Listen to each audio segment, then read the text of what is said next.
Welcome to the overview of the TorqueBite PM5 plug-and-play kit for the North American market RS3 and TTRS cars equipped with 2.5-liter DAZA engine. Please make sure your vehicle's battery is disconnected before starting this procedure.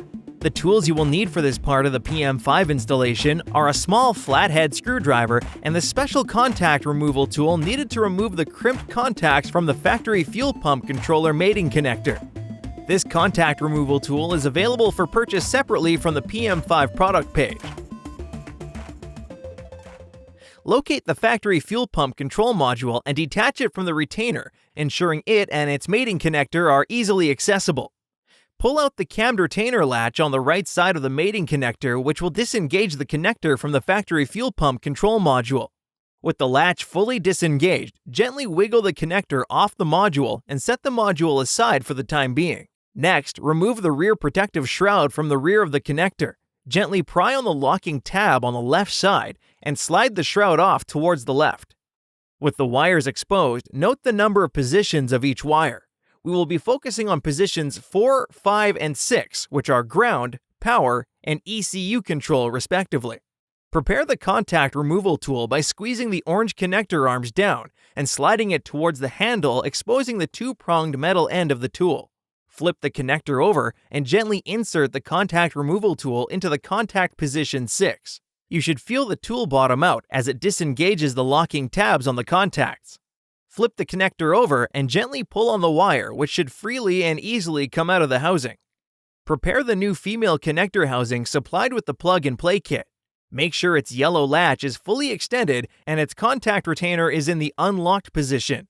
Notice how the contact retainer can be engaged and disengaged using the small flathead screwdriver.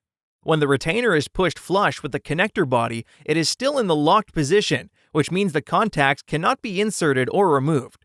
When it's sticking out slightly from the connector body, it's in the unlocked position and contacts can be installed. Locked. Unlocked. Hold the first removed contact rotated so its flat side is parallel with the flat side of the connector and insert it into position 1 of the new connector. The audible click confirms the contact is properly installed. Next, insert the connector removal tool into position 5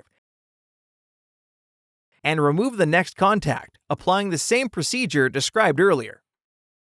Insert the removed contact into position 2 of the new connector. Once again, ensure the audible click is heard upon insertion.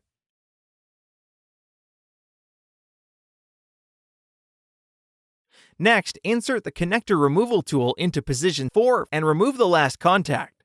Insert this contact into position 3 of the new connector. Inspect the new connector and gently tug on each of the 3 wires to ensure that they are all properly installed. Gently push on the contact retainer with the flathead screwdriver and ensure it's in the locked position.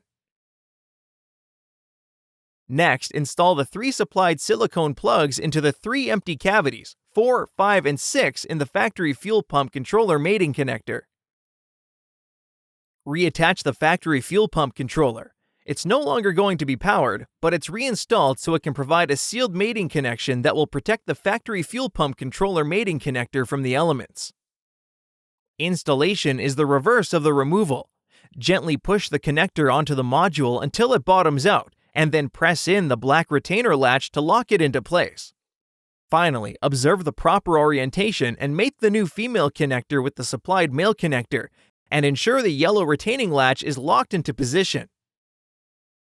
Mate the small 4-pin female connector at the end of the long 3-wire pigtail with the corresponding small 4-pin male connector attached to the PM5's 20-pin input-output plug.